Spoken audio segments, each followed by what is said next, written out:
sejahtera, anda sedang menonton Awani Pagi bersama saya Nur Syazwan Safusham dan rakan penyampai Hafizi Rosli, dan kami bersiaran dari rumah melalui Skype. Baik, hari ini kita nak bercakap berkenaan pandemik COVID-19 yang bukan sahaja menjejaskan kesihatan, ekonomi, malah turut memberi kesan kepada banyak lagi sektor, terutamanya adalah sektor pendidikan, dan menukarkan mod pembelajaran dari bersemuka ke digital. Kini banyak lagi yang boleh kita lihat. Mungkin ada jurang digital antara beberapa golongan dan juga di beberapa kawasan. Namun kita juga ingin melihat kelangsungan pelajar-pelajar terutama yang bakal menduduki peperiksaan awam iaitu sijil pelajaran Malaysia SPM. Hafizi.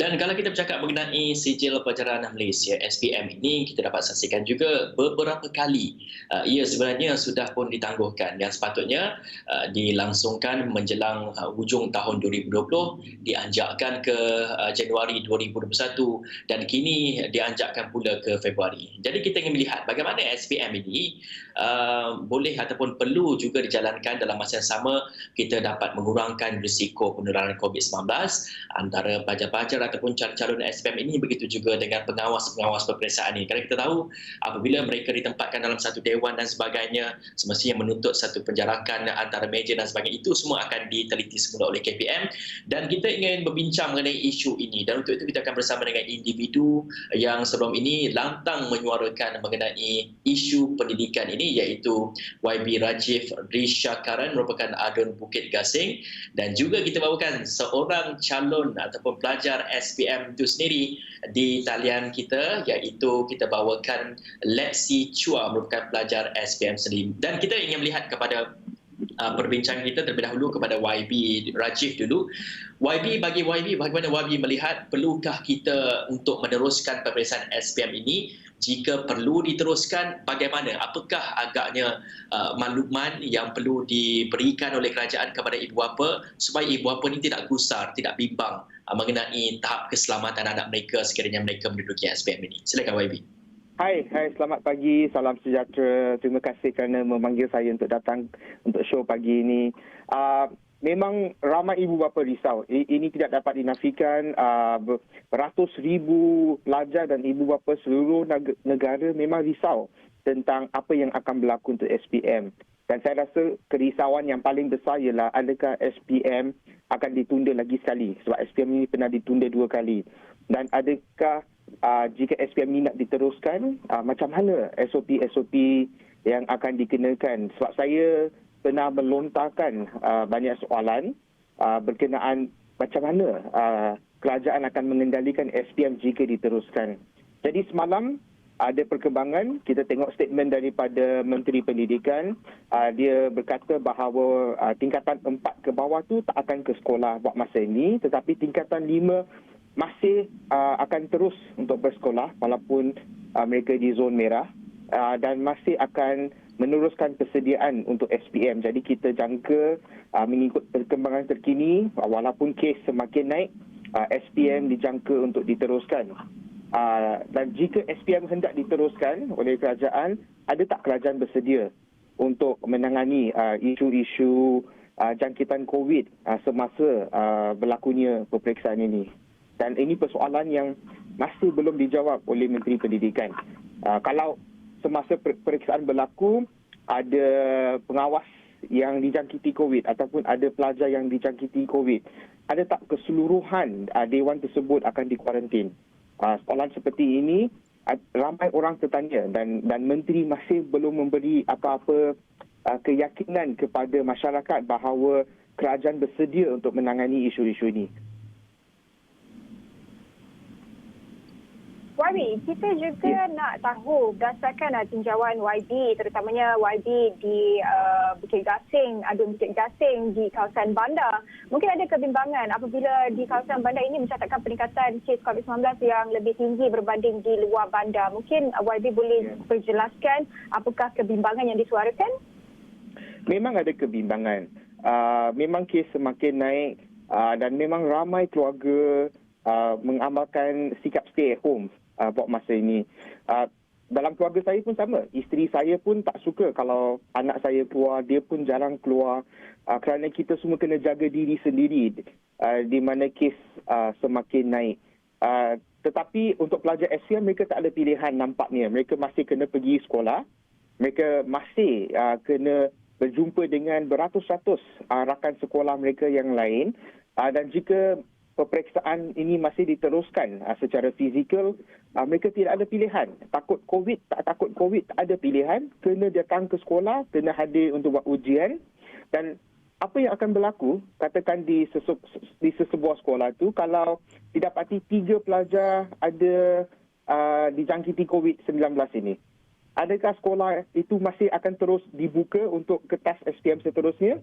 Ataupun pelajar-pelajar di Dewan Peperiksaan tersebut tu semua akan dikuarantin. Itu satu persoalan yang agak susah. Pada saya, Menteri Pendidikan harus meneliti kerisauan ini dengan serius. Jika betul-betul nak teruskan dengan SPM, persediaan kerajaan ini agak mencabar, agak sukar. Dan memang orang bandar risau. Kalau tadi di Petaling Jaya, memang risau. Baik, itu apa yang diterangkan sendiri oleh YB Rajiv. Namun kita ingin melihat apakah perasaan ataupun apakah kebimbangan dalam kalangan calon SPM yang akan menduduki peperiksaan ini sendiri. Iaitu kita bawakan Lexi Chua di talian ketika ini. Lexi, baik Lexi, mungkin dapat teruskan. Bagaimana agaknya Lexi dan juga rakan-rakannya lain? Adakah Lexi berasa bimbang untuk turun ataupun untuk menduduki SPM dalam keadaan orang beramai ataupun dalam keadaan dalam dewan yang penuh dan sesak dan sebagainya? Mungkin Lexi ingin menyuarakan dari segi kebimbangan dan juga kegusaran Lexi dan juga ibu bapa Lexi sendiri. Hello? Ya, silakan. Saya bimbang akan SPM kerana macam YB cakap, kita tidak dapat berfikir apa-apa, hanya boleh pergi sekolah. Kalau ada satu orang kena COVID-19, mungkin sekolah itu akan tutup. Kita juga tidak boleh mengambil SPM juga.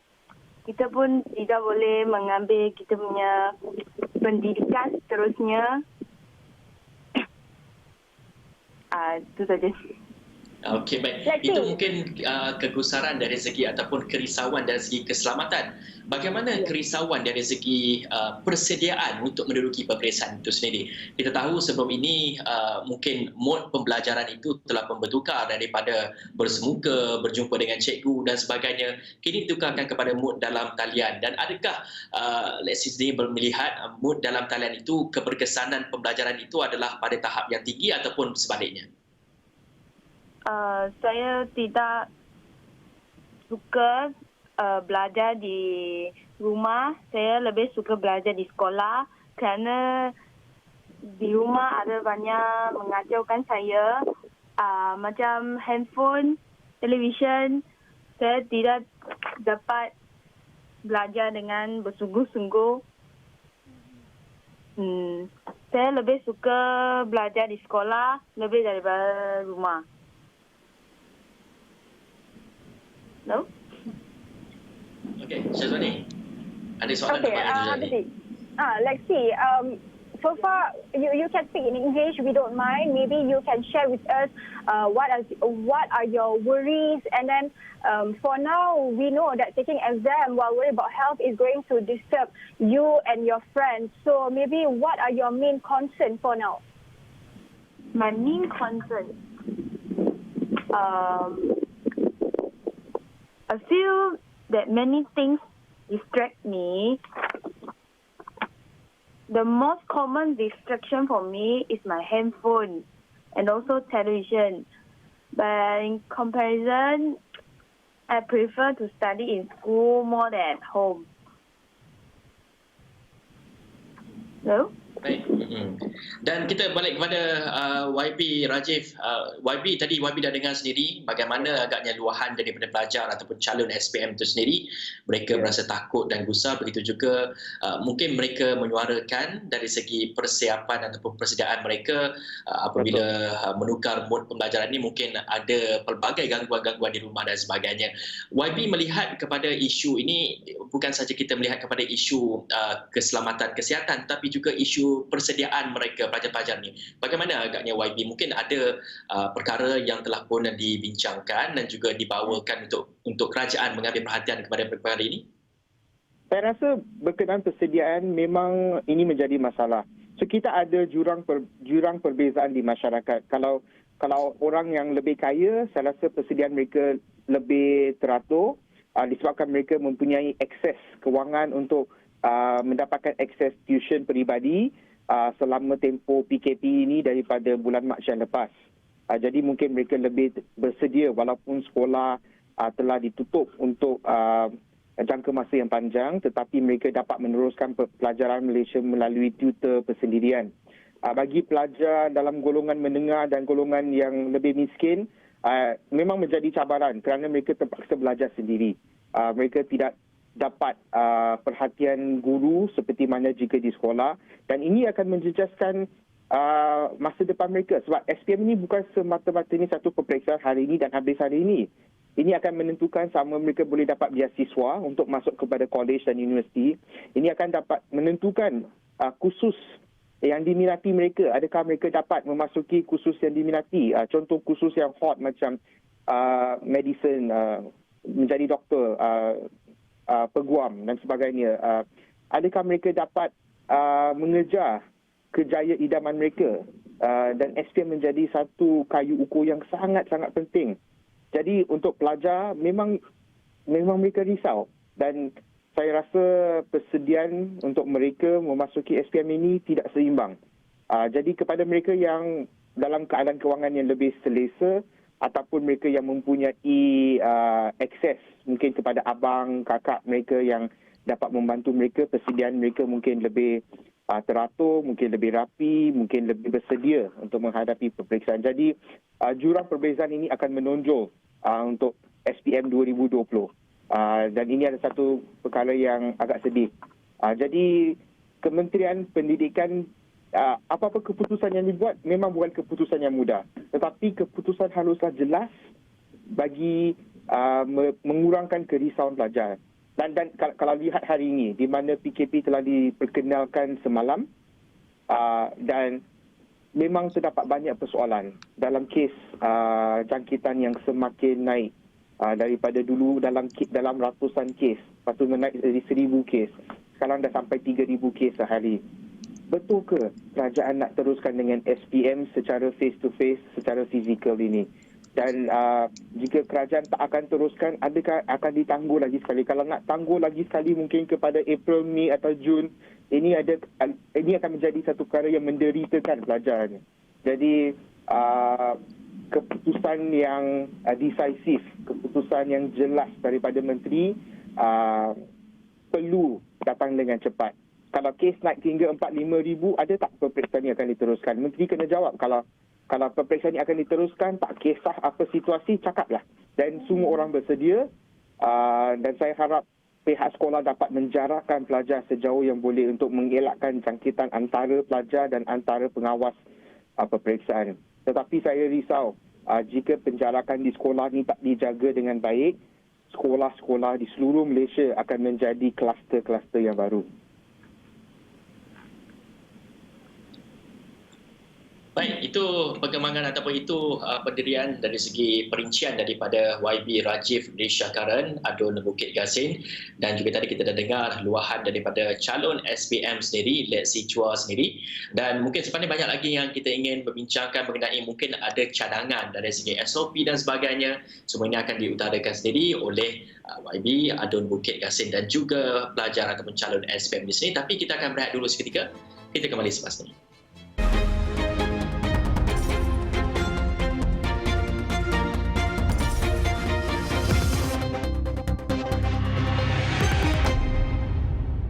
Masih lagi bersama saya, Hafiz Rosli dan juga Syazwani. Kami bersiaran secara langsung daripada rumah menggunakan talian Skype dan kita ingin teruskan kepada diskusi kita pada pagi ini, iaitu kita melihat kepada keperluan SPM dan juga bagaimana agaknya SOP-SOP yang perlu diperketatkan lagi apabila SPM ini mengambil tempat pada Februari 2021 ini. Bersama kami di talian adalah kita bawakan YB Rajiv Risha Karan, merupakan adun Bukit Gasing, dan juga salah seorang calon SPM sendiri, Lexi Chua di talian. Tapi saya nak lihat dulu kepada YB Rajiv, dan untuk anda semua, diskusi ini sebenarnya kita bukan saja untuk kita melihat semula bagaimana agaknya kerajaan sepatutnya melakukan ataupun memperketatkan lagi SOP dan sebagainya, tapi kita juga melihat mungkin ada saranan-saranan ataupun penambahbaikan yang boleh dilakukan oleh kerajaan yang kerajaan boleh pertimbangkan dalam memastikan keselamatan pelajar-pelajar apabila mereka menduduki peperiksaan SPM ini dapat dijamin. Dan untuk itu, YB, kita nak terus kepada diskusi kita. YB, mungkin dapat ada saranan sendiri daripada YB sendiri, kita melihat kepada pembelajaran ataupun guru itu sendiri. Seperti apa yang Lexi katakan tadi, mereka ini apabila berada di rumah, mereka ini mungkin terdapat pelbagai gangguan dan sebagainya. Dan di pihak kementerian ataupun di pihak guru sini mungkin ada teknik-teknik yang lebih kreatif ataupun mungkin ada dari segi silabus penyampaian berita itu, penyampaian pembelajaran itu dapat lebih kreatif dan sebagainya. Mungkin ada saranan daripada YB sendiri? Okey, I think saranan untuk teknik pembelajaran mungkin ini yang saya kurang mahir, tetapi saya faham kesusahan yang dihadapi oleh pelajar. Memang nak belajar di rumah ni ada cabaran, terutamanya mereka yang bukan datang daripada keluarga yang kaya, tak ada bilik sendiri, kena berkongsi bilik dengan adik-beradik, dan kalau semua adik-beradik di rumah yang tak ada peperiksaan, mestilah tengok TV, mestilah bermain, dan ini memang menjadi satu distraction lah untuk pelajar-pelajar. Jadi saya ingin memberi sedikit dorongan kepada anak-anak kita yang akan menduduki SPM tu bersabar dan cuba sebaik upaya, dan juga fahamilah bahawa semua rakan-rakan sekalian pun menghadapi cabaran yang sama. So you're not alone. Kamu tidak berseorangan dalam cabaran-cabaran ini. Dan apa-apa cabaran yang tidak memusnahkan kita akan menjadikan kita lebih kuat. Jadi kita kena menghayati cabaran ini dan and become a better person because of it. Tetapi untuk kerajaan, saya lihat kerajaan ini ada mungkin 2 pilihan sahaja ataupun 3 pilihan. Yang pilihan yang pertama, peperiksaan diteruskan. Tak kisah berapa banyak kes yang ada setiap hari, peperiksaan diteruskan. Ataupun pilihan kedua, SPM dibatalkan, atau mungkin pilihan ketiga, SPM ditunda. Saya rasa pilihan ketiga tidak diingini oleh mana-mana pelajar sebab dah ditunda 2 kali. Kalau dah ditunda lebih dan lebih daripada ini akan menjadi satu mental torture, kesiksaan mental kepada semua pelajar dan keluarga ibu bapa pelajar. Jadi saya harap dan saya yakin pilihan ketiga ini tidak diingini oleh kebanyakan pelajar. Tetapi antara pilihan satu dan kedua ini, kerajaan haruslah membuat keputusan yang cepat, kerana setiap hari kerajaan tidak membuat keputusan, setiap harilah tambah kerisauan pelajar, dan ini menjadi satu tekanan mental kepada ramai pelajar. Jadi kalau peperiksaan ini hendak dibatalkan, ia mungkin boleh diganti dengan keputusan peperiksaan percubaan yang telah dilakukan sebelum ini. Dan mungkin sekolah yang tidak sempat habis peperiksaan percubaan, mereka boleh diberi ruang untuk habiskan. Jadi tapi keseluruhannya pelajar boleh menggunakan, kerajaan boleh menggunakan keputusan daripada peperiksaan percubaan. Mungkin boleh dipuratakan dengan keputusan peperiksaan tingkatan 4 dan tingkatan 5 selama ini, untuk menentukan grade SPM yang akan dijadikan grade rasmi. So itu satu pilihan, tetapi kerajaan kalau nak buat pilihan ini, bagi tahulah pelajar dengan cepat, jadi mereka tidak perlu menderita menunggu keputusan. Ataupun jika kerajaan tetap nak buat peperiksaan ini, tak kisah kes ini naik setiap hari, kerajaan perlu jelas apakah SOP untuk menangani jangkitan COVID semasa peperiksaan. Saya harap semua pelajar boleh berkuarantin di rumah, berkuarantin sendiri secara sukarela di rumah. Jadi dan semua pengawas pun boleh berkuarantin secara sukarela di rumah. Jadi mengurangkan kontak dengan orang luar. semasa tempoh peperiksaan ini untuk mengurangkan jangkitan COVID memasuki dewan-dewan peperiksaan di seluruh negara. Penjarakan fizikal pun perlu ditambah. Jangan penjarakan fizikal yang biasa, jadi kita buat extra safety measure supaya tidak berlaku kluster-kluster besar di sekolah. Jadi saya menunggu keputusan daripada Menteri. Kita ingin berbalik soalan kepada Lexi, iaitu calon pelajar SPM sendiri. Lexi, in your opinion, do you think we need to postpone SPM again, and are you well prepared to sit for SPM that was scheduled this year? I think don't have to postpone SPM because I think delay the SPM will only bring the stress to the student. If postpone again, those students will just feel anxious and more stress for their SPM also. Betul. Dan apa yang Lexi katakan tadi juga itu melihat kepada dari segi persediaan mereka dan juga tahap keselamatan mereka. YB, kita nak melihat secara globalnya seperti yang berlaku di Korea pada ketika ini, iaitu mereka menghentikan seketika beberapa aktiviti sosial dan mengarahkan agar syarikat memulakan kerja lewat sedikit kerana nak beri ruang kepada pelajar peperiksaan yang besar di sana tidak bersesak dengan orang yang bekerja. Adakah kita patut lakukan perkara yang sama? Maksudnya sama-sama satu Malaysia ni kita bagi kerjasama kepada pelajar-pelajar SPM ni. Biarkan mereka ini bergerak terlebih dahulu ke sekolah dan sebagainya untuk menduduki SPM, dan barulah mungkin pekerja-pekerja lain boleh bergerak. Ini kita nak mengurangkan risiko dari segi jangkitan apabila mereka ingin bergerak ke sekolah dan sebagainya. Ya, saya rasa itu satu cadangan yang menarik. Jadi kerajaan boleh meneliti cadangan tersebut. Mungkin cadangan, mungkin di Korea situasi dia berlainan sedikit, di mana pelajar menggunakan pengangkutan awam dengan lebih meluas. Tapi di Malaysia jarang pelajar sekolah menggunakan pengangkutan awam. Jadi berkenaan pelajar sesak di dalam satu bas ataupun train bersama pekerja-pekerja yang sedang pergi kepada pejabat, mungkin kurang berlaku di Malaysia. Nampak trend, terutama ni saya di Petaling Jaya ni nampak trend ibu bapa bas sekolah menjadi tumpuan untuk cara pelajar pergi ke sekolah.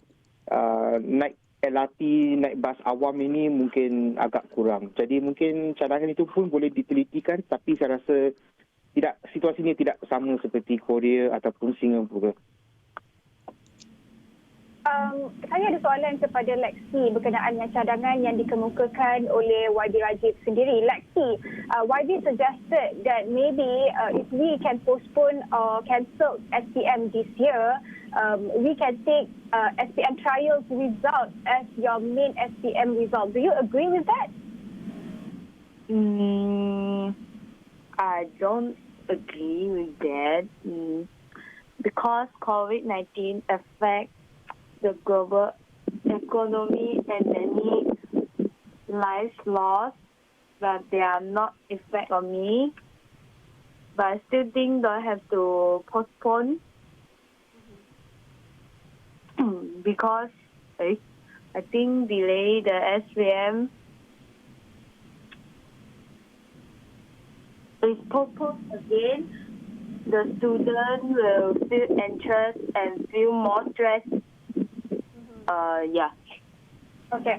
Okey Lexi, kita nak berbalik kepada YB Rajib. YB, ada juga saranan yang mengatakan sebelum mereka ini pergi ke sekolah, mereka perlu melakukan ujian swab dulu. Adakah ini dilihat sebagai salah satu cadangan yang boleh kita laksanakan? Saya sangat suka cadangan ini. Sebelum ini, saya telah mengusahakan untuk membawa harga swab test ini turun sehingga RM70 satu test. Dan saya lihat kalau kita boleh melakukan ini di seluruh Malaysia kepada semua pelajar, kita dapat mengurangkan risiko jangkitan di dewan-dewan peperiksaan. Jadi saya sangat sokong kerajaan melakukan swab test secara meluas kepada semua pelajar dan semua pengawas dan semua guru yang terlibat dalam peperiksaan SPM ini. Dan harganya tak begitu mahal. Harga kepada kerajaan berbanding semua inisiatif COVID-19 melakukan swab test ini secara meluas tidak mahal, boleh dilaksanakan. Kita ada cukup banyak doktor dan jururawat di seluruh Malaysia, terutamanya di sektor swasta yang boleh datang untuk membantu menjayakan usaha ini. Baik, itu dia banyak saranan dan juga cadangan YB Rajiv Lisha Karen merupakan Adun Bukit Gasin. Mungkin kerajaan boleh meneliti cadangan-cadangan dan juga saranan yang diberikan oleh beliau melihat kepada persediaan, bukan saja kita ingin memperkasakan dari segi keselamatan kesihatan pelajar-pelajar ini, tapi juga melihat kepada persediaan mereka apabila mereka ingin menduduki SPM dari segi pembelajaran mereka itu sendiri. Dan tadi juga kita bersama dengan Lexi Chua merupakan calon SPM, dan untuk Lexi kami di Esraw ini mengucapkan selamat berjaya untuk SPM yang dijadualkan pada Februari nanti. Dan untuk itu saja diskusi kita pada hari ini mengenai isu pendidikan ini. Dan untuk itu saya Hafiz Rosli. Saya Nur Syazwan Kapusham. Jumpa lagi.